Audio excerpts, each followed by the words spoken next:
Hello, YouTube. UW men's or women's made the tournament because they both Women. did. Men did too, Forgot about that. Forgot about college And- softball. and both in, um, and both in Oklahoma. This week, next week, this week, I don't know, whatever.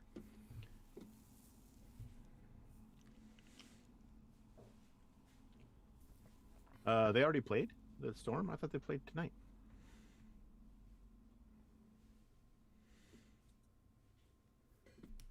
Yes, they did. They already played. Oh wow, Fast Game started at 6. Oh wow, jeez. People in That New York sucks. wanted to see it too, so they had to start it somewhat early. 86-78, lost by 8.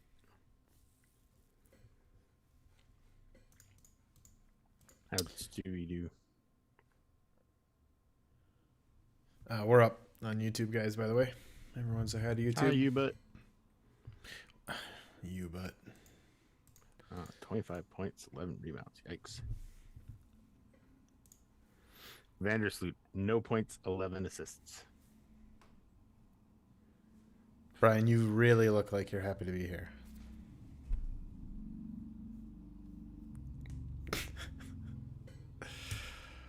Oh, man. You want to just get it going? What do you guys want to do? That's such a nice night. It is. You want to go for a walk? Kinda, but I'm good.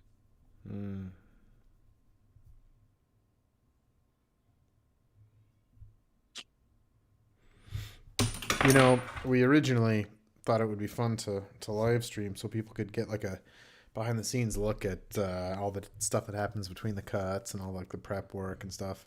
Now we just sit here like three old guys.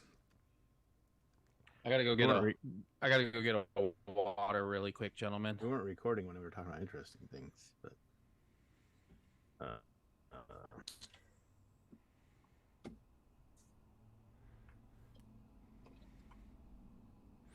Are you gonna put something on your green screen, or are you just gonna have like a green curtain in the background? can't figure it out. Oh, on the other PC. Hmm. Who made this line bold? Which one? People. Which one? Oh, I'm looking at the intro. I don't see a bold line. I can blur it. It blurred you for a second. I think my computer's just having troubles, and it says if you add a background effect, it'll slow your computer down even more. It's like, Jesus. I think it's all This is right. supposed to be like a top of the line fucking. It's like a Surface 10. Like, it's not a shitty thing, but it's so shitty. I've spoken my piece about Microsoft many times. The only thing of theirs that I enjoy owning is their stock. Mm-hmm. Everything else sucks. When did you get some? Recently, unfortunately. My dad bought some Microsoft stock in 1989, and he sold it in 1989. Too bad for him. He made some money. Just, he's not a millionaire. I'm excited for Ted Lasso tonight. That's tonight. Yeah. I can't believe how I knew wedding planning was stressful, but I cannot believe how fucking stressful it is. Fucking elope, man. Too late for that now. I know. All right, let's do this, yo. You should bring that up and hey, what you got? Let's do it. I'll bring it up next week. I got plenty of stuff for hey, what you got.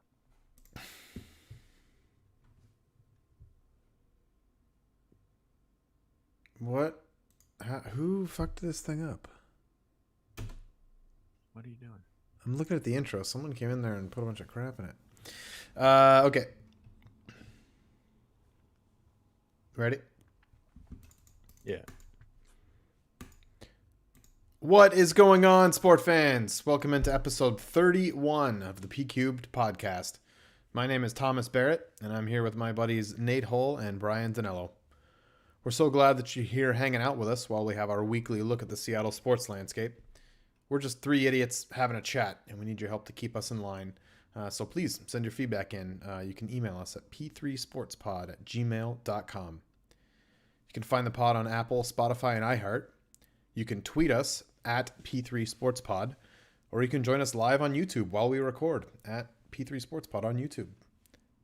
Don't forget to like and subscribe. It's free and easy. It helps us out quite a bit, and you can be notified when we go live or when we post up the weekly pod. With all that housekeeping out of the way, grab a bev and buckle up. Nate, what's on the agenda this week? Good evening, everyone. Well, I guess it doesn't really evening if you're listening. You can listen to this anytime. What a great way to start. Good Greetings. tomorrow, fancy people. All right. Well, Off to a rip roaring flying start. We'll do around the sound, cracking in WHL, Mariners, Sounders. We got some Seattle Storm action. We got a lot of Hey, What You Gots. And we have an actual Brian provided Would You Rather, which is pretty exciting. Haven't had one of those in a little while. We will have a new final question by ChatGPT, which should get interesting. And yeah, have some fun. So, around the sound. What's cracking with the Kraken? Not much. Not a whole lot. because Yeah. it's off-season. Why don't you tell us, Nate? They announced they're going to have an announcement tomorrow. So there's a lot of speculation on whether it's a Ron Francis extension or a Hackstall extension or a Dunn extension. Nobody really knows, but all the well-to-do higher-ups, team owner, chairman, will be at this announcement tomorrow at the practice facility. So stay tuned for that. It should be fun. I hope it's that they traded Shane Wright for Austin Matthews. Jeez. He wants out of Toronto, man.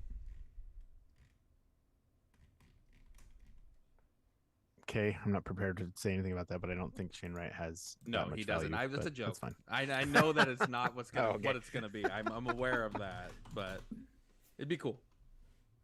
You know, we've been talking so long about the Kraken needing a star. You know, they have a lot of depth, but if they could get that one player to put them over the edge, I mean, you see it with the two teams in the Stanley Cup Finals. They have the all-world player. You know, Florida has Matthew Tkachuk, and Vegas has Jack Eichel.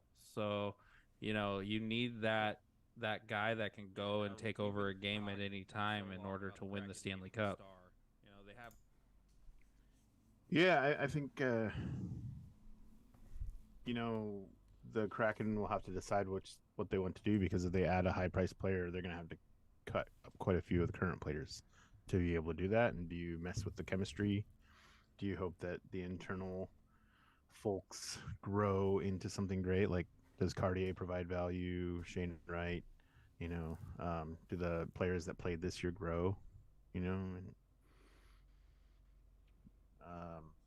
I'd hate to see this team broken up because they were just so fun to watch. But I don't know, can you catch lightning in a bottle twice? Yeah, but there's going to have to be some off-season improvements. I mean, we mentioned in the last episode or 2 episodes ago, one of the things that was so impressive season 1 to season 2 was the you know, all the steps that the front office took. You know, okay, we have this deficiency, and this problem over here. So here's solution 1, solution 2, and solution 3. And then the team they put on the ice this year was miles better. And if they can have the same type of, you know, self-analysis and self-scouting this offseason, I'm excited to see what kind of improvements they're able to make for next year. And that will mean that there will be some roster turnover. So, you know, I think we're in an awkward position as Seattle sports fans, I think, because right now we have a lot of trust in DePoto. We have a lot of trust in the Sounders front office. We have a lot of trust in John Schneider. Like, we're kind of in a good spot as sports fans because we have a lot of trust in the front offices. And even though the Kraken only have this one kind of off season's worth of improvement, I think they earned our trust. So I'm excited to see what kind of changes they make to the roster. Yeah, I think it'll be exciting. It'll be a nice offseason. The NHL offseason seems very short in comparison to a lot of the other leagues, and so I think it'll be pretty fun. They start, training in August or September, right? And start in October. Is that right? I didn't look it up. I'm sorry. Yeah. Yep. Cool. Little bit of Thunderbirds news. They're playing in the Memorial Cup. The Memorial Cup is a Canadian Hockey League cup with all three junior hockey leagues. And then the host team. Remind me of where it's being hosted this year? Kamloops. It's a round robin to start. Thunderbirds are 1-1. They played Quebec yesterday, and and they are currently 2-0. So that's pretty fun, like postseason tournament. I think any experience is good for these kids, and it seems like they have 5 or 6 NHL worthy talent on the team. So I think it's pretty cool to get that exposure. Nice. Yep, agreed. All right, Seattle Seahawks. OTAs are continuing. I think they're done on Thursday. Some press conferences, and then there's a little bit of a break, a lull through July, right? Yep. To talk about. Jackson Smith in Jigba looks pretty talented. Looks fast. Looks, cutty. I don't know if that's a word, but of course, YouTube will always suggest stuff to you based on what you watch, and I watch some Seahawks stuff on YouTube. All I've seen in my news feed is just JSN stuff at OTAs, JSN highlights here, JSN highlights there. Seems like, I don't know, either people are putting out a lot of stuff about him or he really is flashing. Yeah. That's that high-end analysis right there.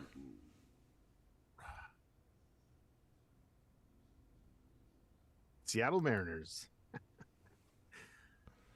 They went 6-1 against the Oakland Athletics, soon to be Vegas Athletics, and the Pittsburgh Pirates. Did what they needed to do. The one game they lost was, 47 home runs? Just 7. Yeah, and felt like 47. I mean, it was the leadoff batter of the game, and then it felt like it was every time you were looking up, they were hitting another one out. And then the Yankees came to town, and so far they have been outscored 17-6 in a game and a half. So not looking too good right now. You could still lose 2 to the Yankees and have a 7-3 homestand, which of course after starting 6-1, you'd love to go 8-2 at least, but I don't know. They're 17-10 in their last 27, so they're doing all right. Still over 500. They're now a third of the way through the season. 28-26 is 54 games, so they're exactly a third of the way. Pitching has still been carrying them. Julio's getting hot, and now they need someone else to kind of pick up the slack. They need Teoscar to turn it around. They need to get rid of AJ Pollock. Teoscar's fine. I don't think he's the 235. He's striking out a lot. He's putting up numbers. 40% striking out. He's hitting 235. He cares about batting average. Nate. That's not good Nate, enough. He's 120 points below his career number in OPS, and his strikeout rate is like 117%. So it's a problem. You can't defend him. Yeah. He's a 7-hole hit. I don't know. Hitting cleanup tonight. Is he? Why is he hitting cleanup? Kelnick didn't play Kelnick was hitting cleanup. Oh, because Nestor Cortez was on the mound. So yeah, you had a lineup today. You're going against the Yankees. You had a lineup today where Teoscar was hitting cleanup, Pollock was hitting 5th, Haggerty was DHing, hitting 9th. I mean, it almost seemed like they were punting this game in the first place. It's a marathon. I still think Teoscar's going to be fine. I think he's on pace for 28 bombs and 80 RBIs, and if he puts that up over the season, it's a success. So if he keeps on pace, I don't give a shit if he strikes out 200 times. Depends on when those home runs come, but if you hit 30 home runs and your OPS is under 700, it's not okay. Fine. Yeah, and also if you hit 30 home runs and you only have 80 RBIs, as the 6th best guy on the team. But that's the thing. We didn't bring him in to be the 6th best guy on the team. What did you bring him in for? To be the 3rd or 4th. You brought him in to be number 1 over Julio? You brought him in to be better than Raleigh? Yes. Yes. Oh, yes. You brought him in to be better than Raleigh. You brought him in to be the second best or third best hitter in this lineup. Correct. Behind Julio and I don't maybe think that Ty was France. ever the expectation. What? Of course, it was the expectation. You were hoping for 35 bombs and around 90 to 100 RBIs. That's what you're hoping. You brought in a guy him. whose career OPS was somewhere around 820, and you expect him not to strike out 400 times a game. So there was an inning over the weekend that was a microcosm of why this team is impossible to fucking watch. Kelnick led off with a single. Then Gino struck out on 3 pitches. Raleigh flew out. Gino is way worse than Teoscar. Raleigh flew out to center field. Okay, so Kelnick went to second, and then Teoscar struck out. All you need is a fucking single from one of those 3 guys, and something interesting can happen. But your 5, 6, and 7, or 4, 5, and 6, whatever the fuck they were, just go out, out, out, and nothing happens. And that happens every single game. I haven't looked at the number, but I would bet the Mariners are at the bottom of the league in the number of scoring innings. They're averaging 5 runs per game, but they're scoring it all in 1 or maybe 2 innings. The number of zeros they put up on the board is staggering, and that's not sustainable. You know where they were last year at this point? Please tell me how far below 500 they were at this point last season. They're 9 games below 500. Fantastic. They have Do you know a how many really telling games? road trip coming Do you up. know how many games ahead the Angels were in 1995 with like 30 games left to go in the season? 13. Yeah. Okay. So like, whatever. Next topic. A lot will be I'm with known on this Thomas road on trip this one. coming up. So they're going to Texas, to San Diego, and to Anaheim. Keep your ears out. So, It's that time of year where the buyers and sellers starts to distinguish themselves. You got a lot of really talented teams in 4th or 5th place in their divisions, such as the Padres, the Cardinals, and the White Sox. There's a lot of good players that could be out there at the deadline. I think the Cardinals are going to come on. They're They finally have starting to to. turn around a little bit now. That division is. Have you looked at that fucking division? terrible. There's 2 teams So bad. in that division with positive run differentials, and they're in 4th and 5th place in the division. The Yeah. 3 teams ahead of That's them have insane. negative run differentials. What the hell? It's insane. I got a couple of things on the Mariners. Do you think the Yankees figured out something with Miller, or he was just due for a bad start? Because I think it was a bad match. I think it was a bad matchup for him. I mean, he is so fastball dominant, and the Yankees are such a great fastball hitting team Good. that it just was not a good matchup for him. I think he's gonna be okay. You know, everybody has starts like this. Even Luis Castillo, even Garrett Cole, even Jacob deGrom. You know, I think it's something that he's gonna learn from, and I think he just now knows that when he's facing these good teams, when he's not facing Oakland, he needs to make sure that his secondary stuff is ready to go. And I think he's been so fastball dominant the first 5 starts that he was just relying on it, and it got hammered last night. Yeah, he's throwing the fastball 70% of the time. So you gotta work in the off speeds and breaking stuff. He has a pretty wicked slider, but he's still developing it. So I mean, you're gonna have good and bad. He's a rookie, so we'll see how he bounces back. It'll be really interesting. I think he's coming up against Texas on the game 3 against Texas, so that'll be really interesting. If you were paying attention on Sunday, Gino hit a bomb to win it in 10 innings, and Aaron Goldsmith had another iconic Aaron Goldsmith call, and I think it's worth noting. You should all go listen to it. It's pretty fun. Yeah, sure. Seattle Sounders. They got it done at home on Saturday, which was nice against New York Red Bulls. Red Bulls have given up less than 1 goal a game defensively, so Sounders got their goal in the 23rd and held it. They actually had to play with a man down for the last 20 minutes because of a questionable yellow call. The referee was giving out yellows like they were candy to, Halloween trick-or-treaters. So 3 points is 3 points at home. They're still at the top of the table. They got 3 home games this week, which is pretty interesting. So Saturday, Wednesday, Saturday. And they're playing Timbers at home on Saturday, which is going to be pretty fun. It's always a really, really great game to go see. Big game. Yep, Nate, I think you hit the point. 3 points is 3 points. You're glad to get it. It wasn't the classic on Saturday, but you always want to get the points at home. So they're really sitting nice in the table, but they still aren't looking good. They started the season like gangbusters, so for them to be so far up in the table right now is more or less the result of really starting hot because they haven't looked really good in 5 or 6 weeks now. So remember some of the analysis we provided early in the season when Morris was tearing it up. It said, just wait. First 3-4 games every year, he tears it up, and then he goes silent. And the goal he pumped in over the weekend, I think, was his first goal in 10 games. Is that right? Mm. Classic. And he strained his groin. So we'll see what it looks like on Wednesday against San Jose. I mean, San Jose isn't a great team, but No, you've got enough options off the bench, especially with some of the young kids that have been getting important minutes. There's no way, if there was an injury scare for Morris on the weekend, there's absolutely no way they feature him in the week.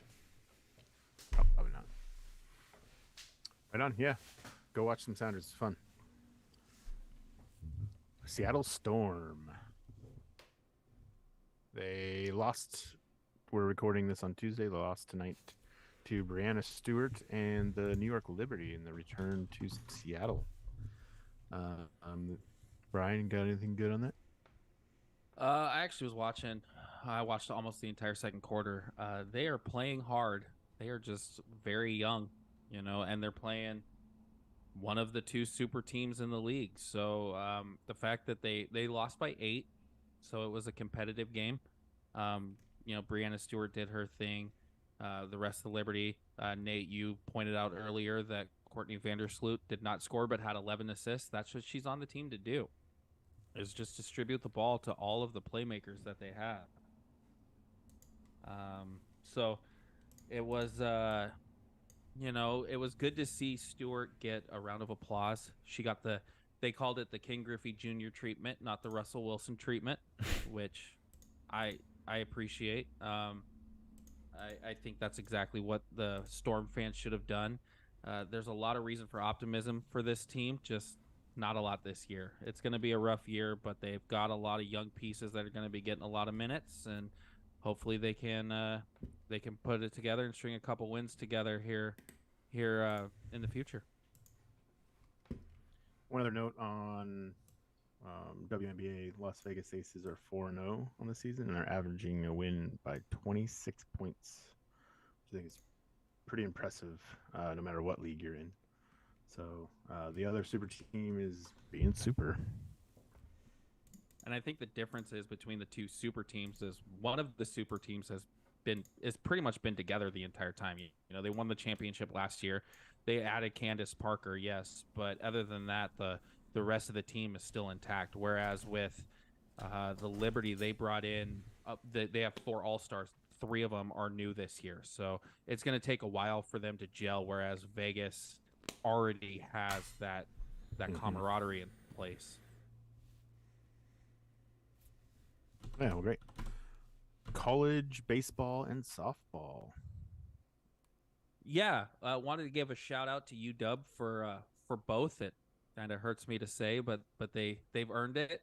The UW baseball team made the regional tournament, so they're in the 64 team field.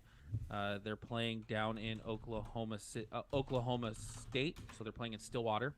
And then the softball team, the UW softball team, made it to the Women's College World Series, which is in Oklahoma City. Their first game is against Utah, so it's a Pac-12 rivalry right out the gate. UW women were the 7th seeded national, and they're playing the 15th seeded Utah team, so it should be a very familiar matchup for them. Nice. Yeah, it's cool. They had a super regional here, right, over the weekend. Is that what Yes, I heard? they did. So not only did they host the first round, which is considered the regional, and they won that by scoring 7 runs in the 7th inning after being down 6-0 in the elimination game. They were down 6-0, scored 7 runs to win the game 7-6. And then they also hosted the super regional against Louisiana, and they won both games there to advance to the Women's College World Series. Nice. Awesome. Where the I'm sorry, one more thing. The prohibitive favorite is Oklahoma, who has won 48 games in a row. They're like 49-1 this year or something crazy like that. Wow. Insane. Do you think they could beat the Athletics? In softball, yes.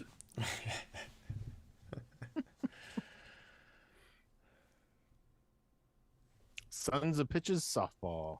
Big Beat update. them in softball, though. We are 5-1. Yep. We lost to a really bad team because our team couldn't hit the flat pitch because we thought we could crush it every effing time. Nobody hit it on the ground, and every time we hit it on the ground, they made a mistake. But, whatever. We learned. We came out the second game, we won. But we had our new shirts, and we all looked good. We looked like an actual team on the field for the first time in like 6 years. So that's pretty cool. I will say there was one play where I thought I was going to pull my groin trying to make a throw to first base, and I slipped, and I bounced it about, 4 feet in front of you? Oh, Was yeah. that you, Thomas? Yeah, it was me. That was Thomas. And then another play, I threw it so far over your head that not only did I get it into the dugout, but I made it into a backpack. Yep. Yeah, The backpack was not hanging on do the that fence, again and if I tried. the ball just settled nicely right into it. That's pretty You fun. could give me 1,000 throws, and I would never do that again. Anyway, yeah. So we started with a couple sweeps, got up to 4-0, had a split this last week, so we're sitting at 5-1. But we feel pretty good about the season, I think. We when we were looking at the schedule to start the season, we were a little bit worried about the strength on our division, but I think we match up pretty well. I think we could have a pretty good season this season. So we just need to get the bats going, and we should be fine. We're playing the Modelos tomorrow on Wednesday, and they are 2-4. So Where do you see the records? we'll see. It's always hard Where when do you see have the records, by the way? I think it's on a separate page. on the Renton. I'm on the League Spring League website. softball, and it doesn't have anything for standings. Maybe Nate gets a Well, special we're not link. recording a podcast. I'll find it for you. I can send you the link. Man, this is good content.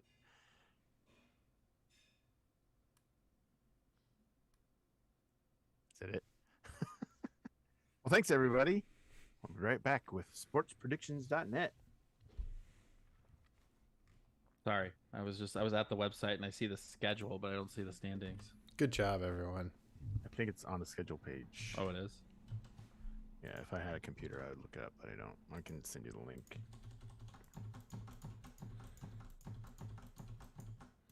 I'll do it later. Fuck, I don't want to deal with it right now. Ready? Welcome back, everybody. Sportspredictions.net with Brian. Yeah, we didn't really have a whole lot this week other than baseball. We had the Indy 500, which was kind of fun. We watched the end of that and picked a name that we kind of picked out of a hat, basically, because I don't know anything about the Indy 500. Did not pick the winner, but still, it's fun to watch some other stuff other than just the big four sports. WNBA we're really not doing a whole lot of right now. We kind of are picking who we think is going to make the playoffs and kind of some divisions, that kind of thing. But as far as each individual game, we are not. Baseball, we're doing pretty well. Just need to keep picking those pitchers. It's all about the pitchers for picking games. Starting pitchers usually will determine who wins a game in my opinion. And so far, the season has bared that true. Don't have a lock of the week this week because I don't think anything other than baseball is going on. We're getting into NBA Finals, NHL Stanley Cup, so we are going to be picking some winners for that. But that really won't be ramped up until next week, so we'll be able to talk a lot more about that then. Anybody wants us to predict anything, go to oursportspredictions@gmail.com. Shoot us an email, and we'll take a look at pretty much anything that people send. Sweet. Easy money. We'll be right back with Hey, What You Got? I can't fucking see.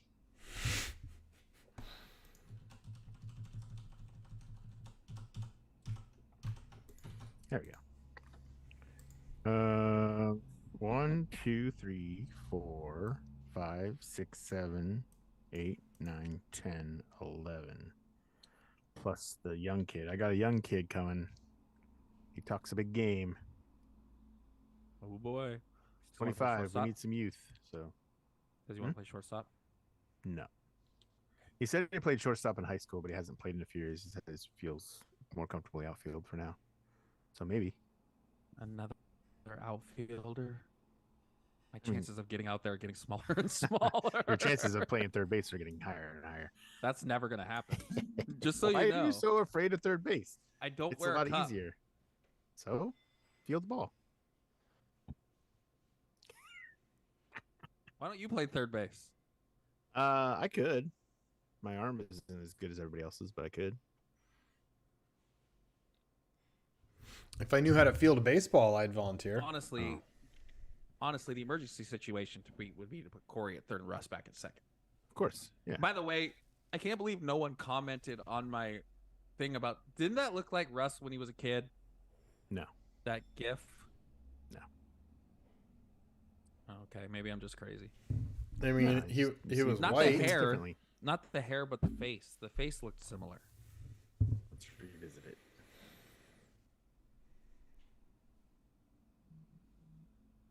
It looks more like Fast Chris than Russ, I think. This is good content. Super good. Welcome back, everybody. Hey, what you got? My favorite segment. So, Brian, what you got? Yeah, we finally know who's going to be playing in the NBA Finals, and it is a 1 seed and an 8 seed. So pretty interesting. I think Miami had so many injuries throughout the season that they were not the normal number 8 seed. I know Bam Adebayo missed some games. Jimmy Butler missed some games.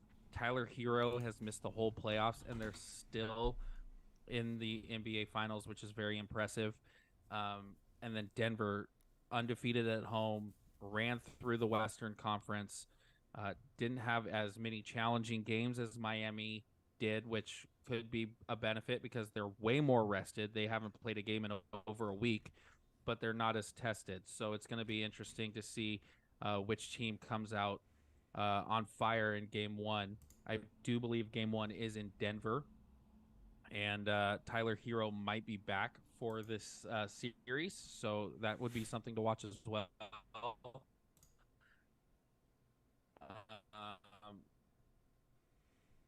Jokic versus Cole Porter and Jamal Murray versus Jimmy Butler is going to be a fun matchup. This is actually going to be a pretty entertaining NBA Finals, in my opinion.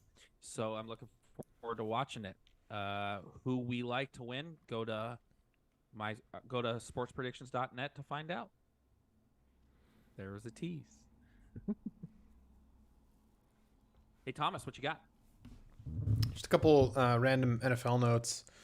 I don't know if you guys saw, Eisen had Florio on today, and they were talking about some of the kind of the clusterfuck around Jimmy G's contract. Did you guys hear that they basically offered him the contract and they basically signed the contract before he even had the physical, and he came in and failed the physical, and so they had to rewrite the contract to basically make it so that if he's not able to pass a physical after his foot surgery, they're going to void his contract. He's not going to have a team to play for, and they're not going to have a quarterback. Wow. It's like that was their plan A. This is Hitching everything to the Jimmy G bandwagon. This is going to tie in perfectly to our Would You Rather, by the way. Oh, man. Just so you guys know. This is going to be a very interesting Would You Rather that I think you guys are actually going to have to think about, which is always fun. Yeah, I don't know if you guys... absolutely ridiculous. Any of you guys that watch Eisen or Florio regularly, they did a good kind of 8-minute recap of what was going on. Florio, of course, is the former lawyer, and so he usually has a pretty good perspective on how the language in the contracts is written and how the stuff has to get modified. So it sounds like it was a last-minute adjustment that they had to kind of postpone the press conference introducing him by a day because they had to get their all their shit together before they could officially announce him as a member of the team. Wow. It's crazy. So ridiculous. Yeah. Good job, Raiders. Good job, Raiders. Brian, what you got? Yeah, so just talked about the NBA finals. We also have the Stanley Cup finals finally decided A as 1 and well. an 8 seed also, right? Stole my thunder. Not only is it a 1 and an 8 seed, but the 8 seed is from South Florida. Florida, yeah. So we talked about this a little bit last week with the state of Florida, specifically South Florida, kind of running the sports world the last couple of months, and it just continued. It's the Florida Panthers against the Las Vegas Golden Knights, another 1 versus 8 matchup. I think the 8 seed, spoiler alert, I think the 8 seed has a better chance to win in the NHL than the NBA this year. But I do think it is going to be a fun series, and I am definitely going to be watching it. I'm actually going to be watching more of the Stanley Cup than the NBA, which I never thought I would say. So I think, and I think that's the big reason is because of the Kraken. You know, I paid a lot more attention to hockey this year because of the Kraken, and now I'm invested. I want to see who wins it, and I really hope it's not Vegas. Right. Why do you say that? Because you've got a note in the sheet here that I agree with that I thought you were going to discuss, and it kind of runs a little counterintuitive to what you just said. Yeah, that's true. So those of you that are strictly listening and not watching, the note in the show sheet says Vegas is what Seattle is trying to be, in that the kind of manpower over star power. Well, and an expansion franchise as well. You know, they've only been around for 6 years, and this is already their second Stanley Cup. They also had different rules. That's true. They adjusted the changed rules the rule. of, They changed the rules because of that. That is absolutely true. But still, 4 conference finals in 6 years, 2 Stanley Cups in 6 years. If in 4 years, the Kraken are at half that, and they're at 2 conference finals and 1 Stanley Cup, I'd be pretty happy about that. So they're going to be trying to emulate the success that Vegas has had. With that being said, I don't root for division opponents. I can't. It's like I never can root for the Astros. This is just a personal preference for me. I can never root for the Astros. I can never root for the Niners. I can never root for any team that's in my division. That's just for me. So that's why I'm rooting for Miami or Florida. Excuse me. The worst sweaters in sports is the Florida Panthers. So bad. Red stripe behind the logo. What the fuck are you thinking? I think the Arizona Coyotes are worse, but they are. They're not worse. They're bad. I think the Mariners City Connects are worse. I love those uniforms. Ugh. I like the tops. They play like shit in them, but so I love them. It's so disappointing. It's the only City Connect we're ever gonna have. It's disappointing. I like it. Yeah, they punted for I think we talked about it, for a marketing team that has not missed in 30 years. They desperately missed. Fucked it up. Hey Nate, what you got? Saw an interesting thing over the weekend. There was a D3 women's golf tournament. D3 women's golf? Yeah, D3 women's golf. Can we get the breaking news sounder?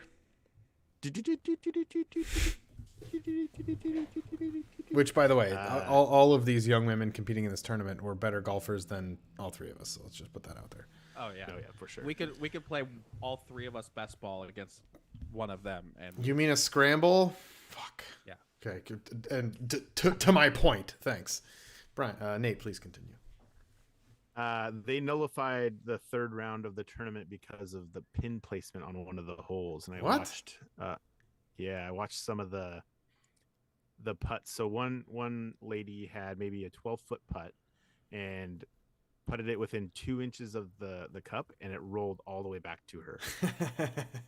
And then on her second putt, she putted it past the cup, and it rolled all the way back to her. So no matter where they landed on the green, it kind of settled in this one spot on the green. There was like 5 or 6 buttons right around where she was putting from. Wow. And so they nullified the whole 3rd round because of the pin placement on that hole. Which I thought was really, really interesting. Should have just given everyone a par and moved on. That's I don't know. Was it a what is it, a stroke play or a match play tournament? I didn't go that far into it. Sorry. If it's college golf, because believe it or not, I was actually watching the men's college golf tournament this year. It's stroke play. I guess that's in the amateurs where they do the match play. Yeah. Interesting. Yeah, Nate. Years ago, when I worked back at what used to be Carnation Golf Course, I remember the members getting super pissed because the groundspeople in advance of a tournament they were hoping to host, like the men's club tournament or whatever. The greens were mowed super tight, and a couple of the pins were on the edge, and some of the members were just livid because that exact same thing would happen. You go up and down and up and down and up and down, and okay, I finally made it. I'll take a triple and go on to the next tee. So I think it's not that uncommon at munis on the weekend, but I've never heard of it in a competitive setting. That's really interesting.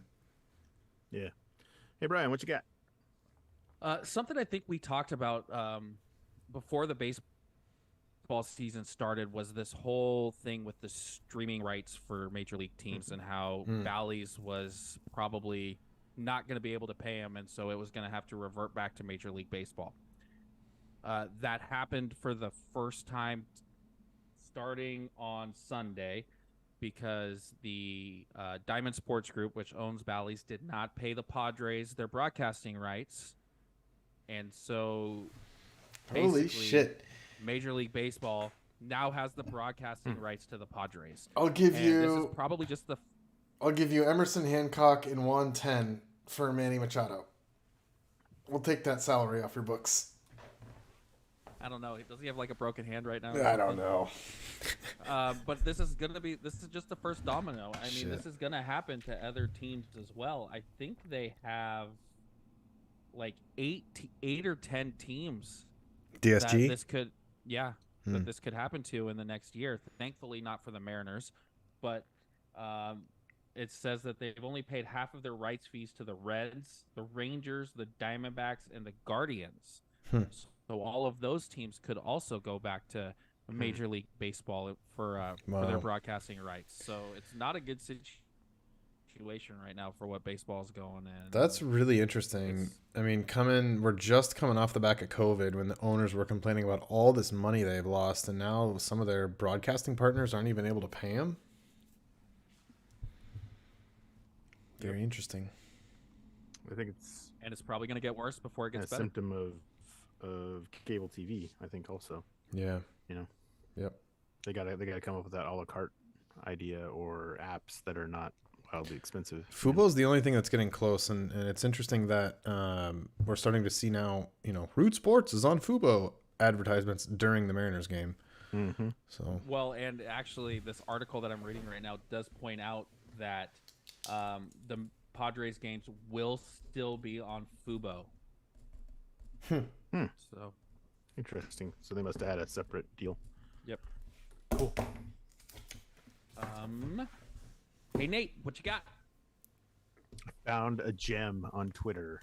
Twitter is not a very happy place to be these days, with all the changes and being purchased, etc. So we don't really need to talk about that. But I found Mount St. Helens parody Twitter account, and it is fantastic. And then I kind of went down a rabbit hole of national parks parody Twitters, and the banter between them is pretty fun. Mount St. Helens will post like a picture of itself and say, "Hey, I've been topless since 1980," something like that. And San Andreas posted a picture of its crack, and St. Helens posted a picture of like a glacier with a fissure, and he's like, "Mine's better," it's just kind of fun. And something like that is a little bit more lighthearted on Twitter that's happening. I think it's pretty cool. Which brings me to a question I have, which was brought to us by a listener. And the question was, who's on our Mount Rushmore of superheroes? And I think you have two that are automatic, which in Batman and Superman. But who would the other two be? I'm Superman indifferent, to be honest. Really? But if you're talking about superpowers, it's hard to beat him. Well, I guess you'd have to classify? I kind of classify it as like who are the classics For in me, like comic book land. I spent a lot of my youth at arcades, and my favorite arcade game to play was Marvel versus Capcom. And Oh. you would always pick one Marvel character and one Capcom character, and I would always either choose Venom or War Machine. Venom. So for me, those two are on my Mount Rushmore just because I got so much enjoyment playing that game that I loved those two characters. And then you see Don Cheadle as War Machine. You see Tom Hardy as Venom. They killed it. So I got those two on my Mount Rushmore just for pure enjoyment. Yeah, I was thinking for me, like the other two would be Spider-Man and Wonder Woman. I think are like my four. But I'm just going for like historical value, you know. So I think the only part, when I was a kid, the only kind of superhero-y thing that I really enjoyed was the X-Men cartoon. So Uncanny X-Men was new and fresh and amazing in that time when I was like, 8 to 12. And Rogue was the baddest of them all. She had all the attitude, she had all the strength, and she could fly. So I liked Rogue quite a bit. She also set a very nice, standard for femininity and whatnot for a young boy. My favorite character from that show, because I'm right there with you. I love that show. Favorite character was Gambit. Yeah. Very disappointed that he hasn't been in any of the X-Men I know. movies, really. Gambit was fun in the show. One of the ones that I sneaky loved was Nightcrawler. And the only the first appearance he made in any of the feature-length films was in the cold open to the second X-Men movie, and I wasn't expecting it. And I remember seeing it at the theaters and getting just so jacked up. I was like, yes! Oh, it's so perfect. So I got excited about that. But I don't know. Mount Rushmore is tough for me because I was never that deep invested in him. But I think probably, Batman's an automatic for sure. I think it's probably the only real good one I can come up with. Yeah, Nightcrawler. That was another game that was X-Men, and Nightcrawler and Colossus were the two best characters in that game. So I spent a lot of my childhood playing video games. At the mall waiting for the movie to start. So those games were my childhood. Loved them. There you go. How was the Beast on that game? I think he would be. The Beast was okay. The problem with the Beast is it took way too long to get to his power move. The problem with Beast is that they had Kelsey Grammer play him in the fucking movies. So let's move on from that. That too. Like Nightcrawler's power move was so quick to get to, and it was just awesome. Nice. So, all right, we'll be right back with Would You Rather and closing questions. Can't have Fraser Crane voicing a superhero. Come on with that shit. He was pretty badass in the fourth Transformers movie. I don't think I ever saw It's past the first one. I was kidding. I was disappointed in the Transformers movies. I know, and yet Beast Wars is coming out, and I still kind of want to see it. The first one was amazing. Oh, it was great. It was a moment in time, man. Low-rise jeans. I mean, yeah, she was amazing, Megan Fox. It's like the young Jessica Alba in Sin City, which was Dark Angel. No, the Addams Family. Man, that's a good one. We haven't seen in a long time. Clive Owen is in that movie too, and I love Clive Owen. like zombie.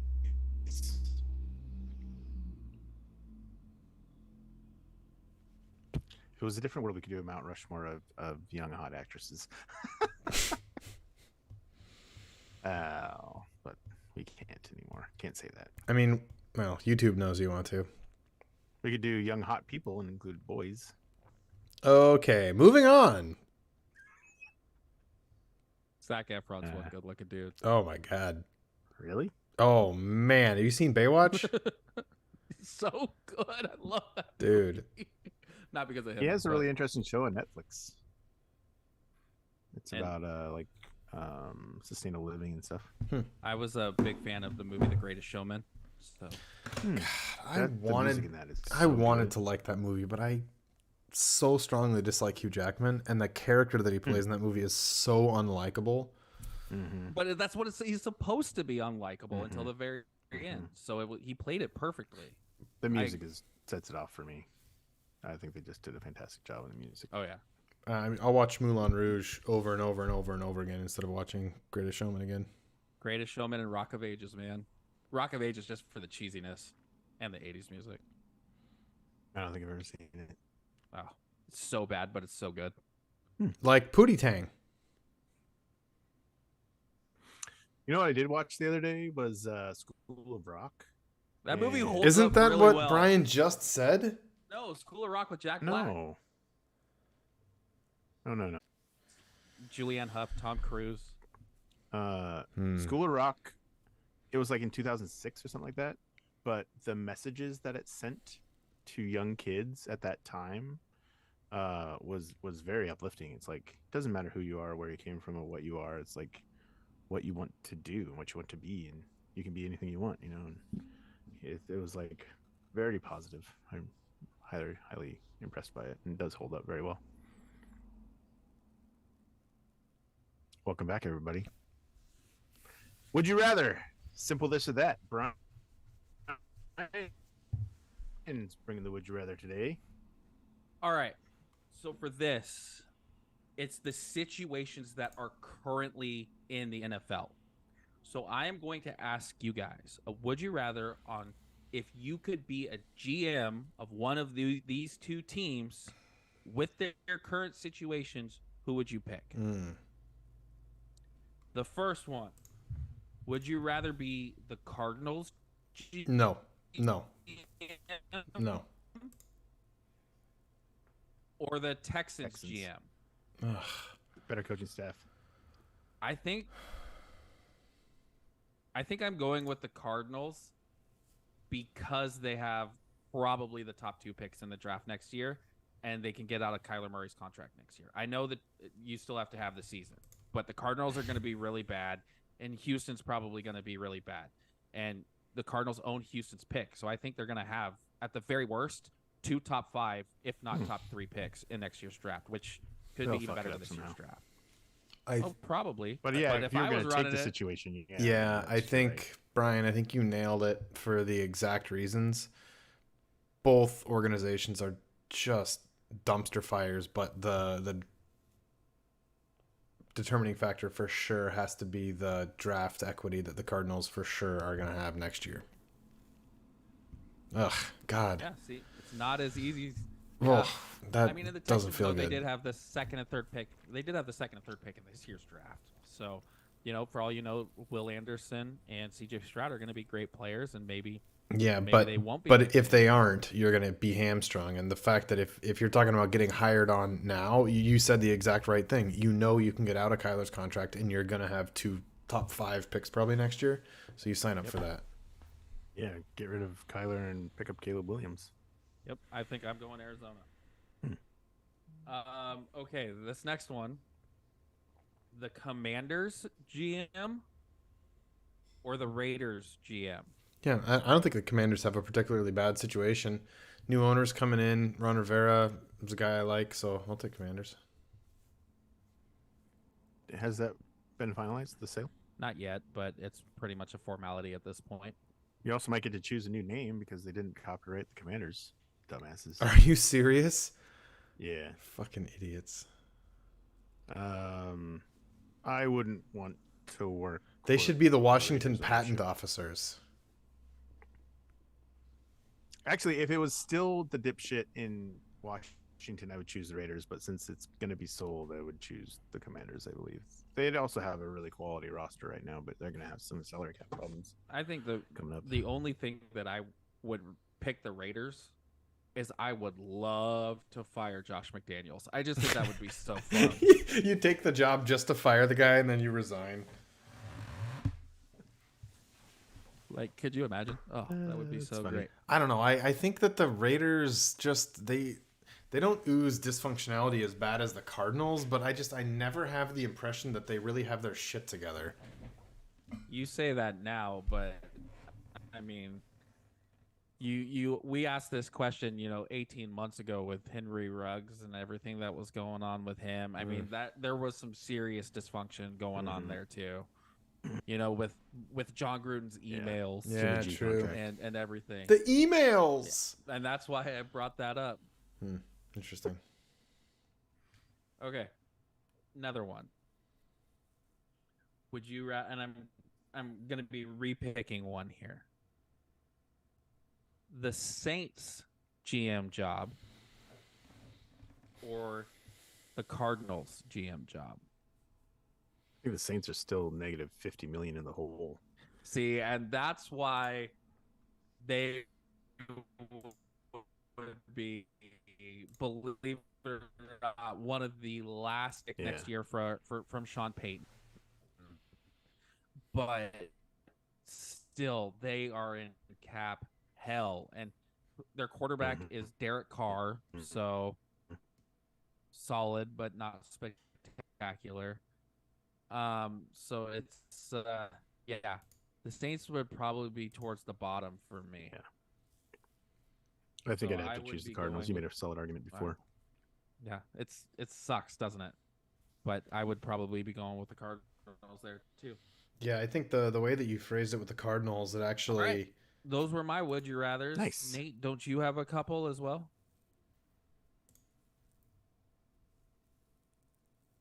I think he's lagging. Yeah, I must be lagging. Say that again, Thomas. Sorry. No. I'm good. I was trying to fill the space with noise because I didn't hear you guys talking, but yes. I think I was just lagging.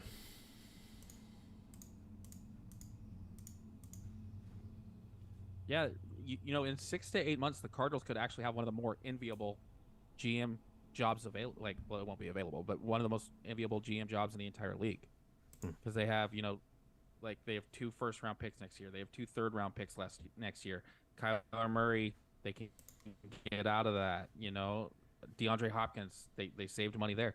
They're going to have a lot of room in free agency. They're going to have a lot of draft capital. I think they could potentially get better very, very quickly if they make the right moves, which is, of course, the big thing. Yeah, it's an interesting situation. They're probably 3 years away from knowing anything, right? Yeah. Because they're going to have to do some teardown to build up. I mean, they're in a better situation, though, it seems, than the Rams. It's so crazy what's happened to the Cardinals, because it wasn't this past season, but it was the year before. They started 7-0. And then since that, I mean, they must have gone That's 6 total. 3-24 or something. Crazy. So, Cliff Kingsbury, both in college and the NFL, would always get off to hot starts. Now, in college, it's because he's playing Rice and, UMass and teams like that. But he would always start the year 5-0, 6-0, 6-1. And then in the NFL, the Cardinals started hot, the first 3 years he was there too. And then they would just fade down the stretch once teams would figure him out. All right. Well, that was my would you rather. Nate, do you have any prepared today? Would you rather? Would you rather? I liked it though. That's a good job. All right. I do have an AI generated would you rather. Oh. Are you ready? Yep. Would you rather be able to travel back in time and witness a significant historical event firsthand, or travel to the future and see how the world has advanced?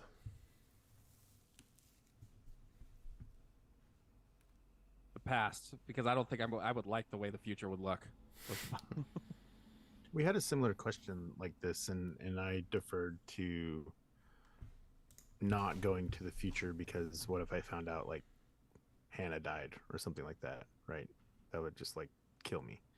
I'd rather leave the future as I'm unknown and go back and witness something spectacular, like the Gettysburg Address, or the something else. Who knows? Pick any other event in history, Nate. You got one. sinking of the Titanic. Hey, there's two. Nate's Where like are you on. gonna s- Nate's where like on did the you see iceberg, like, oh that? shit, there's a boat coming. You Oh, fucking I know idiot. what's gonna happen now. Yeah. The killing of Archduke Ferdinand. Yeah. I was gonna say like God. JFK, but that's pretty dark. See, Nate- that's the thing, though. Is Nate's like like- when you're going. In the theater with Lincoln, like just eating his popcorn, like, what's gonna happen? What's gonna happen? That's the thing, though. When you go in the past, like as much as this sucks, like most of the events that past events that come into your mind are bad events. Yeah. No, You know, most historical things, like Nate, the Gettysburg Address is a great one, absolutely. But you know, then we talked about the start of World War One, the Yeah. Titanic sinking. No, you know, think about JFK. something like the moon landing or something. I mean, that it would be But where incredible would you be for that? to experience everyone else experiencing that, knowing what we know now Yeah. and how common space flight is and all this stuff. It would be fascinating to be experiencing it with an Earth full of people for the first time. That'd be kind of cool. Mm-hmm. Yeah. Cool. That's a good question. Good job, AI. Speaking of AI, we are going to use Chat GPT for our closing question. Brought to us by. Yeah, I already said it. The AIs. The AIs. Um, Dangerous road we're traveling on here. God, the sports ones were actually kind of lame. Well, our closing question often isn't sports related, anyways. So Ask me a question. Pick a topic. how good is Freddie Freeman? No. A life. Something about life. Ask me a question about life. Nice. Okay. What is the one piece of advice or life lesson that has had the most profound impact on you, and how has it influenced the way that you live your life? We had something like this, didn't we? Like the second episode. Yeah. Yes, we We did. can return to it. My answer is going to be the same. Invest in your 401k. That was the greatest advice that I got, and I didn't listen to it till much later than I should have. I should have more in there, and I don't, so I'm playing catch up right now. So the greatest piece of advice I got is to save for your retirement. Mm-hmm. I'm not sure if it's the answer that I gave before, but I don't have a single piece of advice that kind of sticks out in my head as something that was really profoundly impacted me. But I do know that one of the things that my parents encouraged me to do was to keep good people around me. And I think that if you have the right people around you, you can always be learning. You can see how they deal with their problems. You can engage them in conversation and reflect on how you have similar issues and how you can kind of tackle them in similar ways. And so just kind of keeping your eyes and ears and open to what's going on around you can be profound every day. Oh, thanks, Thomas. Yeah. Because I'm calling you a good person? Yeah. Some people in your life are good examples of what not to do. Oh, shots fired. What do you think, Nate? I think that mine is recent because of my grief. That grief is not linear. There are no rules. It's okay to feel shitty, sad, happy in any stage of it. And to understand that and embrace it rather than try and pretend that you're okay all the time. I think I've been really honest with everybody about what I've gone through and how I felt. And when I have bad days, I'm more than happy to talk about it. When I have good days, I'm more than happy to talk about it. And I think that's important, keeping on the trend of men's mental health, that it's okay, right? It's okay to have feelings and to be, be as open as you want to be with it, or try and talk to somebody about it. So I think that's my advice to give. I kind of want to close on one of the questions or one of the statements from Ted Lasso. Like the last couple episodes of Ted Lasso have been really good. And mini spoiler alert here. There's like this quote is really good. I hope that either all of us or none of us are judged by the actions of our weakest moments, but rather by the strength we show when and if we are ever given that second chance. And I think that's a really great way to close this episode. Kind of fits in. Nice. I like it. Yeah. Ted Lasso's last episode tonight. So we go grab a box of Kleenex, piece of pizza. Gross. You masturbate to that? Oh. Sure. There will be tears, I'm sure. I got it, Thomas. Yeah, Thomas. Way to bring it back.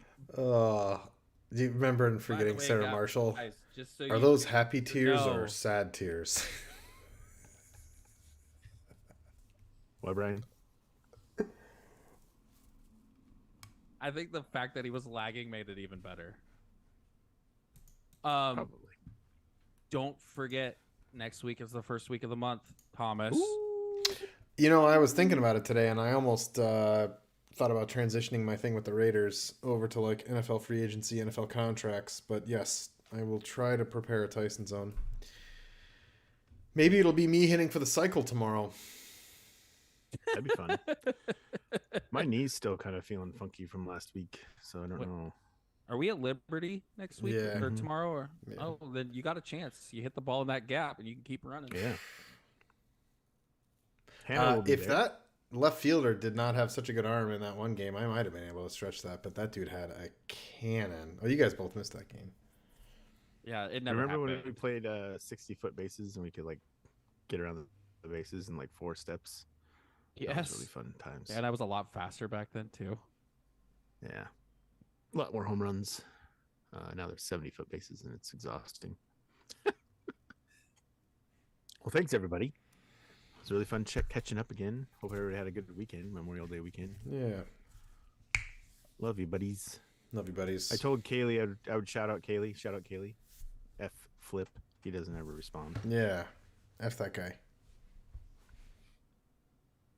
What a great way to close the pod. F that I guy. know. F that guy.